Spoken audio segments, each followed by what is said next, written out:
So ಏನಂದ್ರೆ ಇದನ್ನ ಬಂದು ನಮ್ಮ ಕರ್ನಾಟಕಕ್ಕೆ ಹೊಸದಲ್ಲ. ಈ ಪ್ರಾಡಕ್ಟ್ಸ್ ತಗೊಳ್ಳೋಂಥ ಕ್ಯಾಟಗರಿ ಆಫ್ ಪೀಪಲ್ ಇದ್ದಾರೆ. But I have to search. ದೇಶದ ಪ್ರಧಾನ ಮಂತ್ರಿಗಳು ಇದನ್ನ ಗುರುತಿಸಿದ್ದಾರೆ ಅಂದಾಗ ಇದರ ವೆಯ್ಟೇಜ್ ಎಷ್ಟು ಅನ್ನೋದು ಮಹತ್ವ ಏನಂತ ಗೊತ್ತಾಗುತ್ತೆ. ಹೆಂಗಾಗಿದೆ ಅಂದ್ರೆ ಸುಮಾರು ಪ್ರಾಡಕ್ಟ್ಸ್ಗಳು ಒಂದು ಇದೇ ಈ ಮೆಟೀರಿಯಲ್ ಯೂಸ್ ಮಾಡ್ಕೊಂಡು 20 ರಿಂದ 25 ಥರ ಪ್ರಾಡಕ್ಟ್ಸ್ ಮಾಡ್ತೀವಿ.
ನಮಸ್ತೆ, ಬಿ ಗಣಪತಿ ಚಾನಲ್ಗೆ ಸ್ವಾಗತ. ನೋಡಿ, ಈಗ ಸಂಸತ್ತಿನ ಮೇಲೆ ಒಂದು ಸ್ಮೋಕ್ ಬಾಂಬನ್ನು ಹಾಕಲಾಯಿತು. ಅದು ಚಾರಿತ್ರಿಕವಾದಂಥ ಒಂದು ಕಪ್ಪು ಚುಕ್ಕೆ, ಭದ್ರತಾ ವೈಫಲ್ಯ, ಇವೆಲ್ಲವನ್ನ ಇಟ್ಕೊಂಡು ಈಗ ಚರ್ಚೆ ನಡೀತಾ ಇದೆ. ಆ ಪ್ರಶ್ನೆ ಬೇರೆ. ಆದರೆ ಒಂದು ದೇಶದ ಪ್ರಧಾನಿ ಇಡೀ ದೇಶಕ್ಕೆ ಪ್ರಧಾನಿ ಆಗುವುದು ಹೇಗೆ? ಈ 75 ವರ್ಷದಲ್ಲಿ ಅಂಥ ಕೆಲವು ಕ್ಷಣಗಳನ್ನು ನಾವು ಅನುಭವಿಸಿದ್ದೇವೆ. ಲಾಲ್ ಬಹದ್ದೂರ್ ಶಾಸ್ತ್ರಿ ಅಂಥವರು, ಅಥವಾ ಎಲ್ಲೋ ಅಟಲ್ ಬಿಹಾರಿ ವಾಜಪೇಯಿ ಅಂಥವರು, ನರಸಿಂಹರಾವ್ ಅಂಥವರು, ಈ ಥರದ ಪ್ರಶ್ನೆ. ಇನ್ನು ಇಂದಿರಾ ಗಾಂಧಿಯವರನ್ನು ನಾವು ಬೇರೆಯೇ ರೀತಿಯಲ್ಲಿ ನೋಡಬೇಕಾಗತ್ತೆ. ಆದರೆ ಒಂದು ಜನರ ಮನಸ್ಸಿನ ನಾಡಿಮಿಡಿತಕ್ಕೆ ಪ್ರಧಾನಿ ಮುಟ್ಟುವುದು ಹೇಗೆ ಅನ್ನೋದಕ್ಕೆ ಒಂದು ಜೀವಂತ ಉದಾಹರಣೆ ನಮ್ಮ ವರ್ಷ. ಚಾಮರಾಜನಗರದ ಉಮ್ಮತ್ತೂರಿನ ಒಂದು ಹಳ್ಳಿಯಲ್ಲಿ MTech ಮಾಡಿದಂಥ ಹೆಣ್ಮಗಳು, ಗಂಡ ಇನ್ಫೋಸಿಸ್ಸಿನಲ್ಲಿ ಒಂದು ಒಳ್ಳೆಯ ಕೆಲಸದಲ್ಲಿದ್ದಾರೆ. ಅಂಥ ಒಂದು ಹೆಣ್ಣುಮಗಳು ಹಳ್ಳಿಗೆ ಹೋಗಿ ಆ ಹಳ್ಳಿಯಲ್ಲಿ 4 ಜನ ಹೆಣ್ಣುಮಕ್ಕಳಿಗೆ ಕೆಲಸ ಕೊಡುವಂಥದ್ದನ್ನು ಏನಾದರೂ ಮಾಡಬೇಕು ಅಂತಿರುವಾಗ ಕೊನೆಗೂ ಅವರ ತಲೆಯಲ್ಲಿ ಹೊಳೆದದ್ದು ಬಾಳೆ ಗಿಡ. ಯಾಕೆಂದರೆ ಅಲ್ಲಿಯ ಸುತ್ತಮುತ್ತ ಮುಖ್ಯವಾದಂಥ ಬೆಳೆ ಬಾಳೆ. ಆ ಬಾಳೆ ಗೊನೆ ಬಂದ ಮೇಲೆ ಆ ದುಂಡಿಯ ಕತೆ ಏನು ಅಂತಂದರೆ ರೈತರಿಗೆ ಅದೊಂದು ದೊಡ್ಡ ಸಮಸ್ಯೆ. ಒಂದು ರೊಟೋವೇಟ್ರ್ ಹಾಕಿ ಅದನ್ನು ಕಟ್ ಮಾಡಿ ನೆಲಕ್ಕೆ ಹಾಕಬೇಕು, ಮತ್ತೊಂದು 2 ತಿಂಗಳು ಅದು ಕೊಳೆಲಿಕ್ಕೆ ಬೇಕು. ಅದನ್ನು ತೆಗಿಲಿಕ್ಕೆ, ಅದನ್ನು ಹೊರಗಡೆ ಹಾಕಲಿಕ್ಕೇ ಒಂದಿಷ್ಟು ಆಳುಗಳು. ಈ ಥರದ್ದೆಲ್ಲ ಇರುವಾಗ ಇದನ್ನು ಯಾಕೆ ಬಳಸಬಾರ್ದು, ಇದನ್ನು ಯಾಕೆ ಕಸದಿಂದ ರಸ ಮಾಡಬಾರ್ದು ಅಂತ ಯೋಚನೆ ಮಾಡಿ ಆ ದಿಂಡಿನಿಂದ, ಒಳದಿಂಡಿನಿಂದ ತಿನ್ನುವ ಜ್ಯೂಸು, ಉಪ್ಪಿನಕಾಯಿ, ಆಮೇಲೆ ಚಟ್ನಿ ಪುಡಿ, ಆಮೇಲೆ ಜ್ಯೂಸು ಇತ್ಯಾದಿಗಳನ್ನೆಲ್ಲ ಮಾಡಿ ಅದರ ರೆಂಬೆಯಿಂದ ಆ ಒಂದು ಜೀವನದಲ್ಲಿ ಬಳಸುವಂಥ ಬೇರೆ ಬೇರೆ ಒಂದು ಸಾಮಗ್ರಿಗಳನ್ನು ಮಾಡಬಹುದು. ಪ್ಲೇಟ್ಗಳನ್ನು ಮಾಡಬಹುದು, ಸಣ್ಣ ಸಣ್ಣ ಚಾಪೆಯನ್ನು ಮಾಡ್ಬೋದು, ದೊಡ್ಡ ಚಾಪೆಯನ್ನು ಮಾಡ್ಬೋದು, ಕರ್ಟನ್ ಮಾಡ್ಬೋದು. ಹೀಗೆ 10 ರೀತಿಯ ಬಳಕೆಯ ವಸ್ತುಗಳನ್ನು ಒಂದು ದೇಶೀಯವಾಗಿ ನಾವು ಮಾಡಲಿಕ್ಕೆ ಸಾಧ್ಯ ಇದೆ ಅನ್ನೋದನ್ನು ವರ್ಷ ತೋರಿಸ್ಕೊಟ್ಲು. ಇದನ್ನು ಯಾವ ಮೂಲದಿಂದ ಮೋದಿಯವರ ಗಮನಕ್ಕೆ ಅದು ಬಂತು ಅಂತ ಅವಳಿಗೆ ಇನ್ನೂವರೆಗೆ ಗೊತ್ತಿಲ್ಲ. ಆತ್ಮಸಾಕ್ಷಿಯಾಗಿ ಹೇಳಿದ್ಲು ಅವಳು, ಸರ್ ನನಗೆ ಎಲ್ಲಿಂದ ಹೇಗೆ ಅದು ಗೊತ್ತಾಯಿತು ಅಂತಲೇ ಗೊತ್ತಿಲ್ಲ. ಅವರ ಮನ್ ಕಿ ಬಾತಲ್ಲಿ ವರ್ಷನ ಬಗ್ಗೆ ಮಾತಾಡಿದರು. ಅಲ್ಲಿಂದ ಅವಳು ಸತ್ಯ ಹೇಳಬೇಕು ಅಂದರೆ ಲೋಕಲ್ MLA ಗೊತ್ತಿಲ್ಲ, ಅಲ್ಲಿಯ ಪಂಚಾಯತ್ ಗೊತ್ತಿಲ್ಲ, DC ಗಂತೂ ಗೊತ್ತೇ ಇಲ್ಲ. ಆದರೆ ದೆಹಲಿಯಲ್ಲಿ ಕೂತು ಇಡೀ ದೇಶವನ್ನು ಆಳ್ತಾ ಇದ್ದಂಥ ಪ್ರಧಾನಿ ಮೋದಿಯವರಿಗೆ ಈ ವಿಷಯ ಗೊತ್ತಾಗುತ್ತೆ. ಇದು ಈ ದೇಶದ ಪ್ರಧಾನಿಯ ಮ್ಯಾಜಿಕ್ಕು. ಜನಾನುರಾಗ, ದೃಷ್ಟಿ, ಆ ಮೂಲಕ ಸೃಷ್ಟಿ ಮಾಡುವಂಥ ಕೆಲಸ. ಈ ಮನ್ ಕಿ ಬಾತಲ್ಲಿ ಬಂದ ಮೇಲೆ ವರ್ಷನಿಗೆ ಯಾವ ರೀತಿಯ 100 ಆನೆ ಬಲ ಬಂತು ಅಂದರೆ ಅದು ಇಡೀ ಪ್ರಪಂಚಕ್ಕೆ ಅವರು ತೆರ್ಕೊಳ್ತಾ ಹೋದ್ಲು. ಹಾಗಾದರೆ ವರ್ಷ ಯಾರು, ಅವಳು ಏನು ಮಾಡ್ತಾಳೆ, ಅದನ್ನು ಹೇಗೆ ಮಾಡ್ತಾಳೆ, ಅವಳ ಫ್ಯಾಕ್ಟ್ರಿ ಹೇಗಿದೆ, ಮತ್ತು ಅದಕ್ಕೆ ಇನ್ಸ್ಪಿರೇಷನ್ ಏನು, ಅವರ ತಂದೆ ತಾಯಿ ಗಂಡೆಲ್ಲ ಯಾವ ರೀತಿ ಪ್ರೋತ್ಸಾಹ ಮಾಡ್ತಾ ಇದ್ದಾರೆ, ಅದರ ಭವಿಷ್ಯ ಏನು, ಆ ಹಳ್ಳಿಯಲ್ಲಿ ರೈತರಿಗೆ ಇದರಿಂದ ಏನು ಉಪಯೋಗ ಆಗುತ್ತೆ, ಇವೆಲ್ಲವನ್ನು ಸಮಗ್ರವಾಗಿ ನಿಮಗೋಸ್ಕರ ಚಾಮರಾಜನಗರಕ್ಕೆ ಹೋಗಿ ಉಮ್ಮತ್ತೂರಿಗೆ ಹೋಗಿ ಅಲ್ಲಿ ಅವರನ್ನು ನೋಡಿ ಕೇಳಿ ಮಾತಾಡಿ ನಾವು ಸಂದರ್ಶನ ಮಾಡಿ ಬಂದಿದ್ದೇವೆ. ಬನ್ನಿ ನೋಡೋಣ. ಮೇಡಮ್ ನಮಸ್ತೆ. ನಮಸ್ತೆ ಸರ್. ಹೇಗಿದ್ದೀರಿ? ಚೆನ್ನಾಗಿದ್ದೀನಿ ಸರ್. ನಾನು ಮನ್ ಕಿ ಬಾತು ಇತ್ಯಾದಿ ಪತ್ರಿಕೆ ಅದರಲ್ಲಿ ಇದರಲ್ಲೆಲ್ಲ ನೋಡಿದೆ. ಬಟ್ ಇದೊಂದು ಬಹಳ ರೇರ್ ಅಂತ ಅನಿಸ್ತು ನನಗೆ, ಬಹಳ ಅಪರೂಪ ಅಂತ ಅನಿಸ್ತು. ಯಾಕೆಂದರೆ ನಮ್ಮಲ್ಲಿ ಬಾಳೆ ಬೆಳಿತೇವೆ, ಆದರೆ ಬಾಳೆಯ ದಿಂಡಿಗೆ ಎಲ್ಲೋ ಸಾಂಪ್ರದಾಯಿಕವಾಗಿ ನಾವು ಪಲ್ಯನೋ ಅಥವಾ ಇನ್ನೊಂದೋ ಮಾಡಿಕೊಂಡು ತಿಂತೇವೆ ಬಿಟ್ಟರೆ ಅದರದ್ದು ಪ್ರೊಡಕ್ಷನ್ನು ಮಾಡ್ತೇವೆ ಅಥವಾ ಅದನ್ನೊಂದು ಬೇರೆ ರೀತಿಯಲ್ಲಿ ಸದುಪಯೋಗ ಪಡಿಸ್ಬೋದು ಅಥವಾ ಒಂದು ಎಸೆಯುವಂಥ ಒಂದು ವೇಸ್ಟ್ ಅನ್ಬಹುದಾದಂಥ ಒಂದು ಮೆಟೀರಿಯಲನ್ನು ಅದಕ್ಕೊಂದು ಆಕೃತಿ ಸ್ವರೂಪ ಕೊಡ್ಬೋದು ಅನ್ನೋದು ನಮ್ಗೆ ಗೊತ್ತಿರಲಿಲ್ಲ. ಬೇರೆ ಬೇರೆ ಕಡೆ ಮಾಡ್ತಾರೆ ಅಂತ ಹೇಳಿದ್ದು ಕೇಳಿದ್ದೆ, ಆದರೆ ನಿಮ್ಮದು ಹೆಚ್ಚು ನಮಗೆ ಗೊತ್ತಾದದ್ದು. ಹಾಗಾಗಿ ಉಮ್ಮತ್ತಳ್ಳಿಗೆ ಬಂದಿದ್ದೇನೆ ನಾನು ಇವತ್ತು. ಸೊ ನಿಮ್ಮ ಅನುಭವವನ್ನು ದಾಖಲಿಸೋಣ ಅಂತ. ಸೊ ಮೊದಲು ನಿಮಗೆ ಅಭಿನಂದನೆ ಹೇಳ್ತಾ, ನೀವು ಈ ನಿಮ್ಮ ಹಿನ್ನೆಲೆ ಸ್ವಲ್ಪ ಹೇಳಿ. ನೀವು ಯಾರು? ನೀವು ಶ್ರೀಕಂಠಯ್ಯನವರ ಪತ್ನಿ ಅಂತ ಗೊತ್ತು, ಅವರು ಇನ್ಫೋಸಿಸಲ್ಲಿ ಕೆಲಸ ಮಾಡ್ತಾರೆ, ನೀವು ಕೃಷಿ ಮತ್ತು ಇದನ್ನು ಒಟ್ಟಿಗೆ ಮಾಡ್ತಿದ್ದೀರಿ ಅಂತ ಅಂದಾಜಿದೆ. ಸೊ ಏನು ನಿಮ್ಮ ಜೀವನ ದೃಷ್ಟಿ ಏನು, ಅಥವಾ ಇದನ್ನು ಮಾಡಬೇಕು ಅಂತಲೇ ಬಂದ್ರೆ ಆಕಸ್ಮಿಕವಾಗಿ ಆಯಿತಾ ಏನು? ನಿಮ್ಮ ಸ್ವಲ್ಪ ಹಿನ್ನೆಲೆ ಹೇಳಿಕೊಂಡು ಈ ಕ್ಷೇತ್ರಕ್ಕೆ ಬರೋಣ. ಸರ್, ನನ್ನ ಹೆಸರು ವರ್ಷ ಅಂತ. ನಾನು ಎಮ್.ಟೆಕ್ ಅಂದರೆ ಎಮ್.ಟೆಕ್ ಇನ್ ಬಯೋಇನ್ಫಾರ್ಮ್ಯಾಟಿಕ್ಸ್ ಆಕ್ಸ್ಫೋರ್ಡ್ ಬ್ಯಾಂಗ್ಳೂರಲ್ಲಿ ಮಾಡಿದ್ದು. ಇದೊಂಥರ ಹೆಂಗೆ ಅಂದರೆ ಮಾಡಬೇಕು ಅಂತ ಬಂದಿದ್ದಲ್ಲ, ಬಟ್ ಇನಿಷಿಯಲ್ ಆಗಿ ನಾನೊಂದು ಸ್ಮಾಲ್ ಸ್ಕೇಲ್ ಇಂಡಸ್ಟ್ರಿ ಮಾಡಬೇಕು, ಹಳ್ಳಿಲಿ ಒಂದು ವುಮೆನ್ ಎಂಪವರ್ಮೆಂಟ್ ಕ್ರಿಯೇಟ್ ಮಾಡಬೇಕು ಅನ್ನೋ ಇಂಟೆನ್ಷನ್ ಇತ್ತು. ನನ್ನ ಮದುವೆ ಆಯಿತು, ಮಕ್ಕಳಾಯಿತು. ಸೊ ಆಮೇಲಾದ್ರು ಒಂದು ಸ್ಮಾಲ್ ಸ್ಕೇಲ್ ಇಂಡಸ್ಟ್ರಿ ಮಾಡೋಣ ಅಂತ ಇಂಟೆನ್ಷನ್. ಬಟ್ ಏನಾಯಿತು, ಕೋಇನ್ಸಿಡೆನ್ಸ್ ಆಗಿ ಕೋವಿಡ್ ಟೈಮಲ್ಲಿ ಆಲ್ಮೋಸ್ಟ್ ಎಲ್ಲರಿಗೂ ಇದಾಗಿ ನಾವು 2 years ಇಲ್ಲೇ ಸೆಟ್ಲ್ ಆಗ್ಬಿಟ್ವಿ. ನಮ್ಮ ಏನು ಫಾರ್ಮ್ ಹೌಸ್ ಇದೆ ಅಲ್ಲೇ ಸೆಟ್ಲ್ ಈ ಜಮೀನು ತಗೊಂಡದ್ದು? ಹಾಂ ಸರ್, ತಗೊಂಡಿದ್ದು 5 years ಬ್ಯಾಕಲ್ಲಿ ತಗೊಂಡಿದ್ದು. ತಗೊಂಡು ಏನಂದರೆ ನಾವು ಒಂದು ತೋಟ ಮಾಡಬೇಕು ಅಂತ ಅಷ್ಟೇ ಪ್ಲ್ಯಾನ್ ಇದ್ದಿದ್ದು. ತೋಟ ಮಾಡ್ಕೊಂಡು ಒಕೇಶನಲ್ ಆಗಿ ಬಂದು ಹೋಗಿ ಮಾಡ್ತಿದ್ವಿ, ಫಾರ್ಮ್ ಹೌಸ್ ಥರ. ಬಟ್ ಕೋವಿಡ್ ಬಂದಾಗ ಆಲ್ಮೋಸ್ಟ್ 2 years ಫುಲ್ ಫ್ಯಾಮಿಲಿ ಇಲ್ಲೇ ಸೆಟ್ಲ್ ಆದ್ವಿ. ಸೊ ಅವಾಗ ನಾವು ಬಾಳೆ ಬೆಳೆದ್ವಿ. ಸೊ ನಾವು ಬಾಳೆ ಎಲ್ಲ ಹಾಕಿದ್ವಿ. ಕೋವಿಡ್ ಟೈಮಲ್ಲಿ ಯಾರೂ ತೊಗೊಳಕ್ಕೆ ಬರಲಿಲ್ಲ. ಸೊ ಅವಾಗ ಏನಾಯಿತು, ಮೇ ಬಿ ಕೋಇನ್ಸಿಡೆನ್ಸ್ ಏನೋ ಗೊತ್ತಾ, ಆ ಟೈಮಲ್ಲಿ ಮನ್ ಕಿ ಬಾತ್ ಕೇಳ್ತಿದ್ದಾಗ ತಮಿಳ್ನಾಡಲ್ಲಿ ಒಬ್ಬರು ಮುರುಗೇಶನ್ ಅಂತ, ಅವರು ಬಾಳೆ ಪಟ್ಟೆಯಿಂದ ಹ್ಯಾಂಡಿಕ್ರಾಫ್ಟ್ ಮಾಡ್ತಾರೆ ಅಂತ ಪ್ರಸ್ತಾಪ ಮಾಡಿದ್ರು. ಸೊ ಅದನ್ನ ನೋಡಿದಾಗ ಇವಾಗ ನಾವು ಬಾಳೆ ಪಟ್ಟೆ ಎಷ್ಟು ವೇಸ್ಟ್ ಮಾಡ್ತೀವಿ. ನಮ್ಗೆ ಅದರಲ್ಲೂ ಕೋವಿಡ್ ಟೈಮಲ್ಲಿ ಏನಾಗುತ್ತೆ, ಯಾರು ತಗೊಳ್ಳೋರು ಇರಲಿಲ್ಲ. ಈಗ ಯೂಶಲ್ ಆಗಿ ಇವಾಗ ನಾವು ಬಾಳೆ ಕಟ್ ಮಾಡಿದ್ಮೇಲೆ ಏನಾಗುತ್ತೆ, ಆ ಬುಡ ಏನಿದೆ ಅದು ವೇಸ್ಟು. ಅದನ್ನ ನಾವಿಲ್ಲ ತೆಗ್ದು ಹಾಕಕ್ಕೆ ರೈತರಿಗೂ ಏನು ಟ್ರ್ಯಾಕ್ಟರ್ ಕೊಡಬೇಕು, ಒಂದು ಎಕರೆ ಕ್ಲೀನ್ ಮಾಡಿಸ್ಬೇಕು ಅನ್ನೋ ಒಂದು 5,000 to 10,000 ರೂಪಾಯಿ ಖರ್ಚು ಬಿಡುತ್ತೆ. ಆಮೇಲೆ ಈಗ ಅದನ್ನ ನಾವು ಇದು ಮಾಡಿಸಿದ್ರು ಒಂದು 2 ತಿಂಗಳು ಹಂಗೆ ಬಿಡ್ಬೇಕು, ಒಣಗಬೇಕು. ಹಾಕಿ ಅದನ್ನ ಮಣ್ಣಿಗೆ ಅಡಿ ಮಾಡಿದ್ರು ಅದೊಂದು 2 ತಿಂಗಳು ಅದು ಕೊಳಿಲಿಕ್ಕೆ ಬಿಡ್ಬೇಕಾಗ 2-3 ತಿಂಗಳು ಹಂಗೆ ಬಿಟ್ಟಂಗೆ ಅನ್ಸುತ್ತೆ. ಸೊ ಹಂಗಾಗಿ ಅವಾಗ ಏನ್ ಮಾಡಿದ್ವಿ, ಇಲ್ಲ ಅದನ್ನ ತಗ್ಸಿ ಒಂದ್ ಕಡೆ ಗುಡ್ಡೆ ಹಾಕಿಸ್ಬೇಕು. ಗುಡ್ಡೆ ಹಾಕಿಸ್ಬಿಟ್ಟು ಕೊನೆಗೆ ಏನ್ ಮಾಡ್ತೀವಿ, ಬೆಂಕಿ ಹಚ್ತೀವಿ. ಸೊ ಅವಾಗ ಪೊಲ್ಯೂಷನ್ ಆಗುತ್ತೆ. ಸೊ ಅದೆಲ್ಲ ನೋಡಿದಾಗ ನನಗನ್ನಿಸ್ತು, ಇದಕ್ಕೊಂದು ಸೊಲ್ಯೂಷನ್ ಯಾಕೆ, ಏನ್ ಮಾಡ್ಬೋದು ಅಂತ ಟ್ರೈ ಮಾಡಬಾರ್ದು. ಈಗ ಇದರಿಂದ ಒಂದು ನಾನು ಇದನ್ನು ಯೂಸ್ ಮಾಡ್ಕೊಂಡಾಗ ಒಂದು ರೈತರಿಗೂ ಉಪಯೋಗ ಆಗುತ್ತೆ, ಒಂದು ಇಲ್ಲಿ ಉದ್ಯೋಗ ಸೃಷ್ಟಿ ಮಾಡ್ದಂಗೂ ಆಗುತ್ತೆ. ಅಂತ ಏನು ಪದಾರ್ಥ ಇದು ಪರಿಸರ ಸ್ನೇಹಿ. ಸೊ ಆ 3 ಅಡ್ವಾಂಟೇಜ್ ಇದೆ ಅಂದಾಗ ಯಾಕೆ ಅದನ್ನ ಒಂದು ಮಾಡಬಾರ್ದು ಅಂತ ಯೋಚನೆ ಮಾಡಿದೆ. ಸೊ ಅದಕ್ಕೆ ನನ್ನ ಫ್ಯಾಮಿಲಿಯವರು ಸಪೋರ್ಟ್ ಮಾಡಿದ್ರು. ನನ್ನ ತಂದೆ ಆಗಿರ್ಬೋದು, ನನ್ನ ತಂಗಿ, ಎಲ್ಲರೂ ಸಪೋರ್ಟ್ ಮಾಡಿದ್ರು. ಏನು ನನ್ನ ಹಸ್ಬೆಂಡ್, ಮೇಜರ್ ಆಗಿ ನನ್ನ ಹಸ್ಬೆಂಡು ನನಗೆ ಅದಕ್ಕೆ ನೀನು ಮಾಡು, ನೀನು ಏನು ಮಾಡ್ತೀಯ ಅಂತ ಸಪೋರ್ಟ್ ಮಾಡ್ತೀನಿ ಅಂತ. ಸೊ ಸ್ಟಾರ್ಟ್ ಮಾಡೋಕ್ಕೆ ಅದ್ರ ಬಗ್ಗೆ ತಿಳ್ಕೊಂಡೆ, ಒಂದಷ್ಟು ರಿಸರ್ಚ್ ಪೇಪರ್ಸ್ ಓದಿದೆ, ಅದ್ರಲ್ಲಿ ಏನು ಮಾಡ್ತಿದ್ದಾರೆ, ಏನಿದೆ ಅಂತ. ಸೊ ಏನಂದರೆ ಇದನ್ನ ಬಂದು ನಮ್ಮ ಕರ್ನಾಟಕಕ್ಕೆ ಹೊಸದಲ್ಲ. ನಾನೀಗೇನು ಸ್ಟಾರ್ಟ್ ಮಾಡಿದ್ದೀನಿ ಅದು 1999 ಗುಲ್ಬರ್ಗ ಗೌರ್ಮೆಂಟ್ ಅಗ್ರಿಕಲ್ಚರ್ ಯೂನಿವರ್ಸಿಟಿ ಇದ್ರ ಬಗ್ಗೆ ರಿಸರ್ಚ್ ಆಗಿ ಇದರಿಂದ ಪ್ರಾಡಕ್ಟ್ಸ್ ಮಾಡಬಹುದು, ಈ ಥರ ಒಂದು ಇದರದ್ದು ವ್ಯಾಲ್ಯೂ ಏನಿದೆ ಅನ್ನೋದನ್ನ ರಿಸರ್ಚ್ ಆಗಿದೆ. ಬಟ್ ಅದು ಓನ್ಲಿ ಟು ರಿಸರ್ಚ್ ಲೆವೆಲ್, ಅದನ್ನ ನೆಕ್ಸ್ಟ್ ಲೆವೆಲ್ ಹೋಗಿರಲಿಲ್ಲ. ನಾನು ಅದನ್ನ ಯಾಕೆ ಟ್ರೈ ಮಾಡಬಾರ್ದು ಅಂತ ಅದ್ರ ಬಗ್ಗೆ ಒಂದಷ್ಟು ಸರ್ವೆ ಮಾಡಿದೆ. ಆಮೇಲೆ ತಮಿಳ್ನಾಡಿಗೆ ಹೋಗಿ ಒಂದಷ್ಟು ಮಾಡಿರೋರ್ನೆಲ್ಲ ನೋಡ್ಕೊಂಡ್ಬಂದೆ. ಕರ್ನಾಟಕದಲ್ಲಿ ಗ್ರಾಮ್ಯ ಅಂತ ಒಬ್ರು ಮಾಡ್ತಾರೆ, ಚಿತ್ರದುರ್ಗದಲ್ಲಿ ಆನೆಗುಂದಿಲಿ ಮಾಡ್ತಾರೆ, ಕೃಷಿಕುಂದ ಟ್ರಸ್ಟಲ್ಲಿ ಮಾಡ್ತಾರೆ, ತುಂಬ ಜನ ಮಾಡ್ತಾ ಇದ್ದಾರೆ. ಬಟ್ ಏನಂದರೆ ಅವರೆಲ್ಲ ಲೋಕಲ್ ಮಾರ್ಕೆಟಿಗೆ ಇಲ್ಲ, ಎಲ್ಲ ಎಕ್ಸ್ಪೋರ್ಟ್ ಮಾಡ್ತಾರೆ.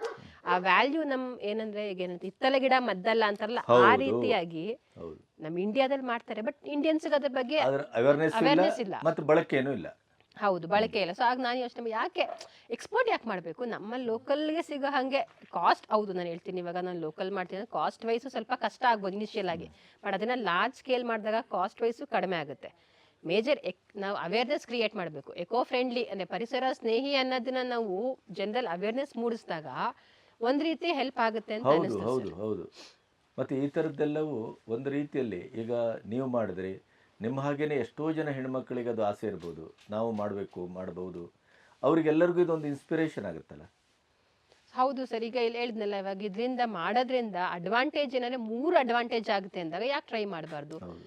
ಈಗ ಒಂದು ವೇಸ್ಟ್ ಅಲ್ಲಿ ಕಸದಿಂದ ರಸ ಆಗುತ್ತೆ ಅಂದಾಗ ಅದರಲ್ಲಿ ಪ್ರಯತ್ನ ಪಡಲು ತಪ್ಪೇನಿಲ್ಲ ಅನಿಸ್ತು. ಇನಿಷಿಯಲ್ ನಾನು ಸ್ಟಾರ್ಟ್ ಮಾಡಿದಾಗ ಇಬ್ಬರನ್ನ ಮಾತ್ರ ತಗೊಂಡಿದ್ದೆ. ಆಮೇಲೆ ಬರ್ತಾ ಬರ್ತಾ ಈಗ 5 ಜನ ಹೆಂಗಸರಿದ್ದಾರೆ, 3 ಜನ ಗಂಡಸರು ವರ್ಕ್ ಮಾಡ್ತಿದ್ದಾರೆ.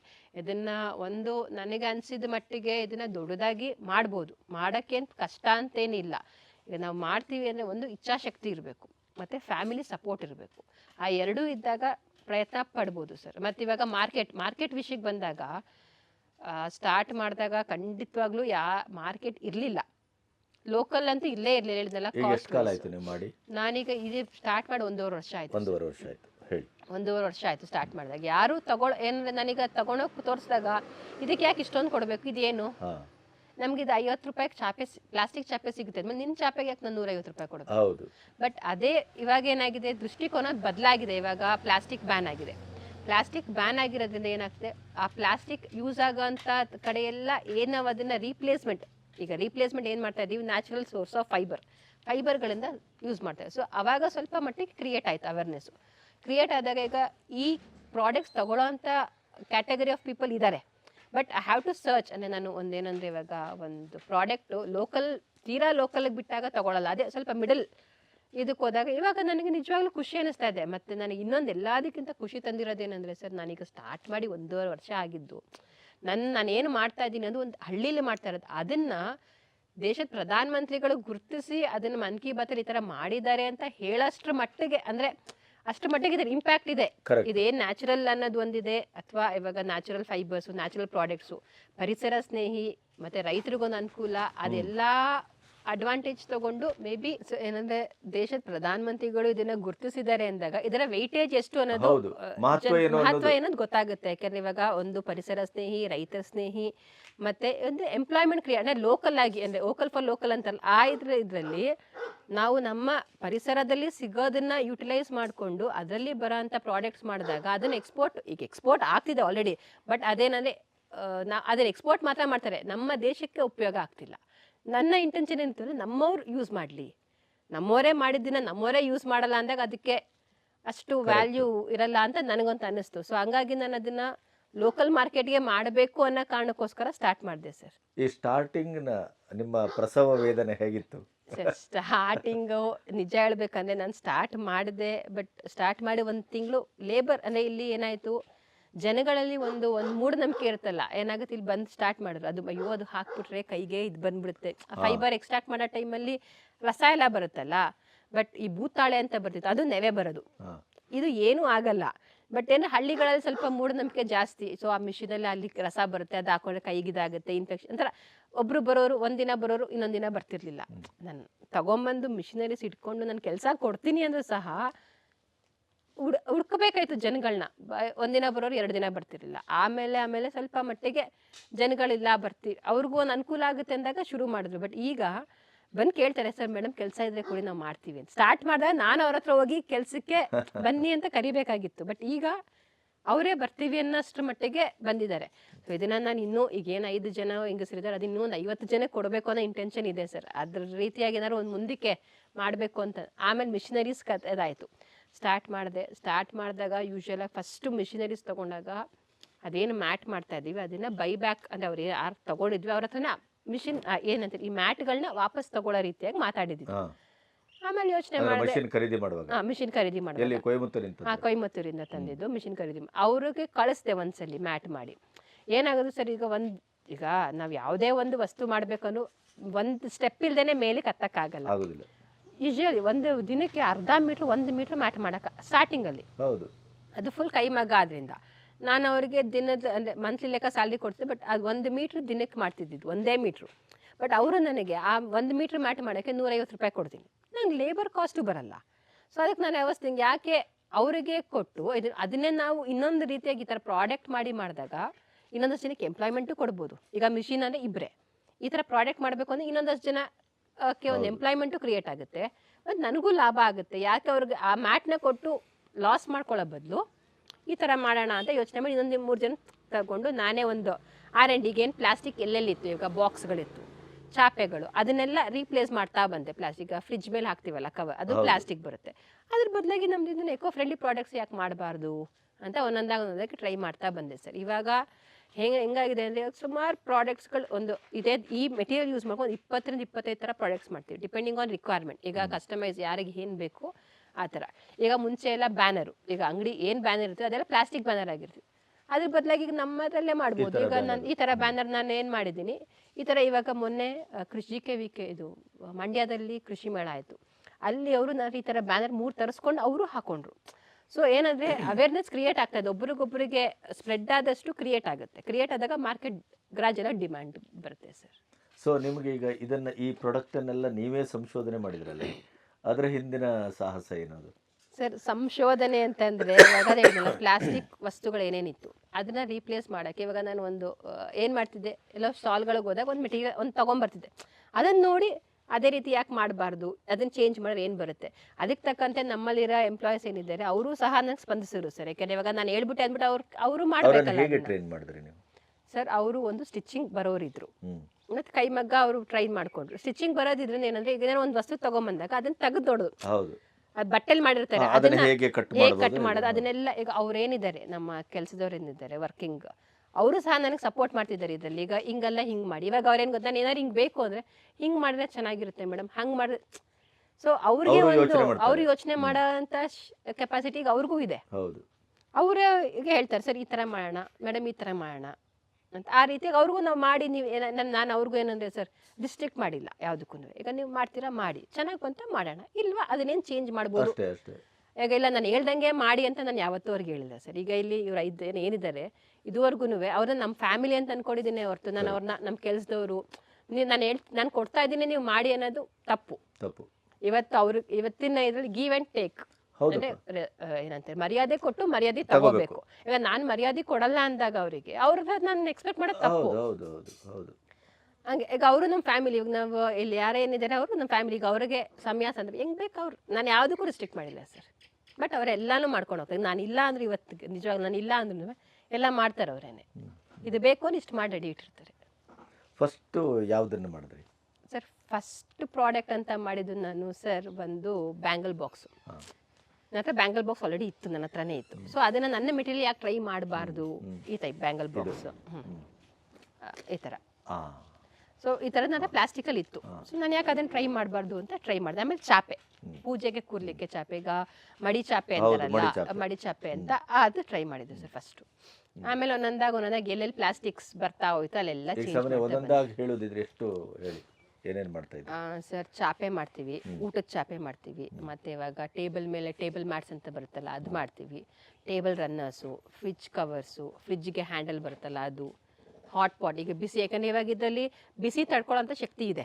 ಸೊ ಹಾಟ್ ಪಾಟ್ಸು, ಆಮೇಲೆ ಬ್ಯಾಂಗಲ್ ಬಾಕ್ಸು, ಗಿಫ್ಟ್ ಬಾಕ್ಸು, ಮತ್ತು ಏನಂತಾರೆ ಈ ಟ್ರೇ ಟೈಪು. ಇವಾಗೆಲ್ಲ ಪ್ಲಾಸ್ಟಿಕ್ ಟ್ರೇ ಬದಲು ಇವಾಗ ಗಿಫ್ಟಿಂಗ್ ಪರ್ಪಸ್ಸಿಗೆ ಇದರಲ್ಲೇ ಇಟ್ಟು ಹಣ್ಣು ಏನೋ ಒಂದು ಇಟ್ಟಿಗೆ ಕೊಡ್ಬೋದು, ಆ ಥರದ್ದು ಮಾಡಿದ್ದೀವಿ.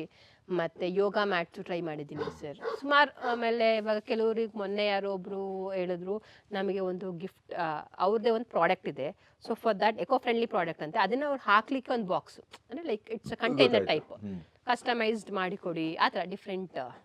ಮತ್ತು ಈಗ ಏನು ಹೇಳ್ತಾರೆ ಬ್ಯಾನರ್ಸ್ ಮಾಡಿದ್ದೀವಿ. ಮತ್ತು ಇವಾಗ ಥ್ರೆಡ್ ಮಾಡ್ತಾ ಇದ್ದೀವಿ, ಅದರಲ್ಲಿ ಫೈಬರಲ್ಲಿ ಥ್ರೆಡ್ ಮಾಡಿ ಈ small key chains, bags, purse, wallets, ತರಾವರಿ ಹ್ಯಾಂಡ್ ಬ್ಯಾಗ್ಸು, ಆ ಥರ ಫೈಲ್ಸ್ ಮಾಡ್ತಾ ಇದ್ದೀವಿ. ಫೈಲ್ಸ್, ಫೋಲ್ಡರ್ಸ್ ಮಾಡ್ತಾ ಇದ್ದೀವಿ ಸರ್. ಇದರ ಡ್ಯೂರೇಬಿಲಿಟಿ ಎಷ್ಟು ಏನು ಸರ್? ಡ್ಯೂರೇಬಿಲಿಟಿ, ಇದರ ಬಳಕೆ ಹೇಗೆ ಮಾಡಬೇಕು ಸರ್? ಡ್ಯೂರೇಬಿಲಿಟಿ ಇದ್ರದ್ದು ತುಂಬ ಚೆನ್ನಾಗಿ. ಯಾಕೆಂದರೆ ನನಗೆ ಈಗ ನಾನು ಸ್ಟಾರ್ಟ್ ಮಾಡಿ 1 ವರ್ಷ ಆಗಿದೆ.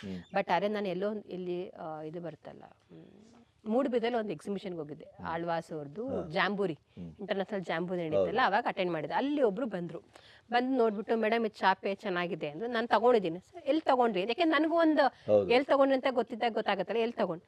ಮೇಡಮ್ ನಾನಿದು 10 years ಬ್ಯಾಕ್ ಎಲ್ಲೋ ರಾಜಸ್ಥಾನ್ ಎಲ್ಲೋ ಇದಕ್ಕೆ ಹೋದಾಗ ತೊಗೊಂಬಂದೆ, ಇವತ್ತಿಗೂ ಯೂಸ್ ಮಾಡ್ತಾ ಇದ್ದೀನಿ ಅಂದರು. ಸೊ ನಾನು ಕೇಳಿದೆ ಸರ್ 10 ವರ್ಷ ಅಂತೂ ಗ್ಯಾರಂಟಿ? 10 ವರ್ಷ ಅಂತ ಹೇಳ್ತಿರಲ್ಲ, ಹೆಂಗೆ ಮೇಡಮ್? ನಾನು ಅದನ್ನು ಯೂಸ್ ಮಾಡೋದ್ರ ಮೇಲೆ ಹೋಗುತ್ತೆ. 10 ವರ್ಷದಿಂದ ಯೂಸ್ ಮಾಡ್ತಾ ಇದ್ದೀನಿ, ಏನೂ ಹಾಳಾಗಿಲ್ಲ. ಏನಂದರೆ ನೀವು ಒದ್ದೆ ಒಂದು ಮಾಡಬಾರ್ದು, ಅಂದರೆ ಮಾಡಬಾರ್ದು ಅಂದರೆ ಒದ್ದೆ ಆಗುತ್ತೆ, ಆದ್ಮೇಲೆ ಅದು ಬಿಸಿಲಿಗೆ ಹಾಕಿ ಎತ್ತಿಡಬೇಕು. ಈಗ ಒದ್ದೆ ಆಗಿದೆ ಅಂದ್ಬಿಟ್ಟು ಅದನ್ನ ಮಡ್ಸಿ ಹಾಗೆ ಇಟ್ಬಿಟ್ಟಾಗ ಅದು ನ್ಯಾಚುರಲ್ ಫೈಬರ್ ಅದನ್ನ ಫಂಗಸ್ ಬರುತ್ತೆ. ಹೌದು. ಅದು ಒಂದು ನೀವು ಕೇರ್ ತಗೊಂಡ್ರೆ ನೀವು 10 ಅಲ್ಲ 15 ವರ್ಷ ಯೂಸ್ ಮಾಡ್ಬೋದು ಅಂತ ಅವರೇ. ಅವಾಗ ನನಗೆ ಅನಿಸ್ತು ಅಷ್ಟೊಂದು ಡ್ಯೂರೇಬಿಲಿಟಿ, ನಾನು ಸ್ಟಾರ್ಟ್ ಮಾಡಿ 1 ವರ್ಷ, ಬಟ್ ಡ್ಯೂರೇಬಲ್ ಬರುತ್ತೆ ಅನ್ನೋದು ಗೊತ್ತಿದ್ದು, ಬಟ್ ಅಷ್ಟು ಆ ಲೆವೆಲ್ ಡ್ಯೂರೇಬಿಲಿಟಿ ಇದೆ ಅಂತ ಗೊತ್ತಿರಲಿಲ್ಲ. ಸೊ ಹಾಗೆ ಅನಿಸ್ತು. ಸೊ ಒಂದು ಡ್ಯೂರೇಬಿಲಿಟಿ ಚೆನ್ನಾಗಿದೆ ಸರ್ ಇದ್ರದ್ದು.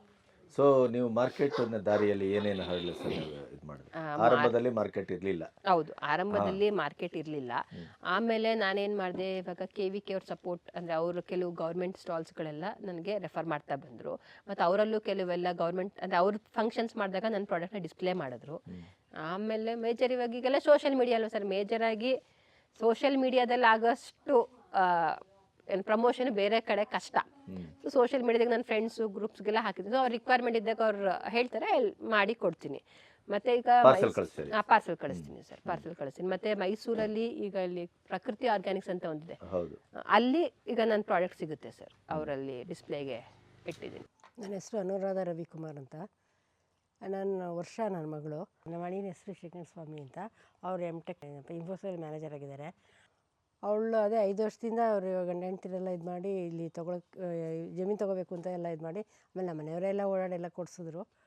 ಆಮೇಲೆ ಈಗ ಅವರು ಫಸ್ಟ್ ಬಾಳೆ ಎಲ್ಲ ಹಾಕಿದ್ರು. 2 ವರ್ಷ ಇಲ್ಲೇ ಕೂತ್ಕೊಂಡು ಏನು ಮಾಡೋದು ಅಂತ ಯೋಚನೆ ಮಾಡಿ, ಇಲ್ಲಿಂದ ತಿರ್ಗಾ ಮೈಸೂರು ಬರೋದಕ್ಕೆ ಕಷ್ಟ ಆಗ್ತಿತ್ತು. 1 ತಿಂಗಳು 2 ತಿಂಗಳು ಇಲ್ಲೇ ಇರೋರು. ಆವಾಗ ಇಲ್ಲೆಲ್ಲ ಯೋಚನೆ ಮಾಡಿ ಏನಾದ್ರು ಮಾಡಬೇಕು ಅಂತ ಅವಳೇನೋ ಮೊಬೈಲಲ್ಲಿ ನೋಡಿ ಮನ್ ಕಿ ಬಾತ್ ಅಂತ ಅದರಲ್ಲಿ ಏನೋ ಆಗುತ್ತೆ ಅಂತ ನೋಡ್ಕೊಂಡು ಆಮೇಲೆ ಶುರು ಮಾಡಿದ್ಲು. 19ನಲ್ಲಿ ಶುರು ಮಾಡಿದ್ದು. ಆಮೇಲೆ ಸ್ವಲ್ಪ ಎಲ್ಲ ಇಂಪ್ರೂವ್ ಆಗಿ ಫಸ್ಟು ಒಂದು ಸತಿ ಬಾಳೆ ಎಲ್ಲ ಇದಾಯಿತು. ಅಲ್ಲಿ ಹಾಕಿನೂ ಬಾಳೆ ದಿಂಡೆಲ್ಲ ಅಲ್ಲಿ ಹಾಕೋಕ್ಕೆ ಶುರು ಮಾಡಿದಾಗ ಎಲ್ಲ ಕೊಳ್ತೋಗೋದು ಇದಾಗೋದು ನೋಡಿ ಅವಳಿಗೆ ಬೇಜಾರಾಗಿ, ಸರಿ ಏನಾದ್ರು ಒಂದು ಮಾಡಬೇಕು ಅಂತ ಇದನ್ನು ಶುರು ಮಾಡಿ ಎಲ್ಲ ಇಂಪ್ರೂವ್ ಮಾಡ್ಕೊಂಡು ಹೋಗ್ತಾ ಇದ್ದಾಳೆ. ಅವರು ಇವಳಿಗೆ ತುಂಬ ಸಪೋರ್ಟ್ ಮಾಡಿದ್ದಾರೆ. ಅಂದರೆ ಅವ್ರೂ ಅವಾಗ ವರ್ಕ್ ಫ್ರಮ್ ಹೋಮ್ ಎಲ್ಲ ಇತ್ತಲ್ವ, ಅವಾಗ ಅವರೆಲ್ಲ ಕೂತ್ಕೊಂಡೆಲ್ಲ ಡಿಸೈಡ್ ಮಾಡಿ ಮಾಡು, ನಾನು ಸಪೋರ್ಟ್ ಮಾಡ್ತೀನಿ ಅಂತ ಎಲ್ಲ ಇಲ್ಲಿವರೆಗೂ ಸಪೋರ್ಟ್ ಮಾಡ್ಕೊಂಡು ಬಂದಿದ್ದಾರೆ. ಅಂದರೆ ಮಾವ ಅಳಿಯ ಎಲ್ಲರೂ ಅವಳಿಗೆ ಸಪೋರ್ಟ್ ಮಾಡ್ತಾರೆ. ನನ್ನ ಹೆಸರು ಮಾದೇವಪ್ಪ ಅಂತ ಸರ್. ಇದು 5 ವರ್ಷ ಆಯ್ತು ಇವರು ಜಮೀನು ತಗೊಂಡು.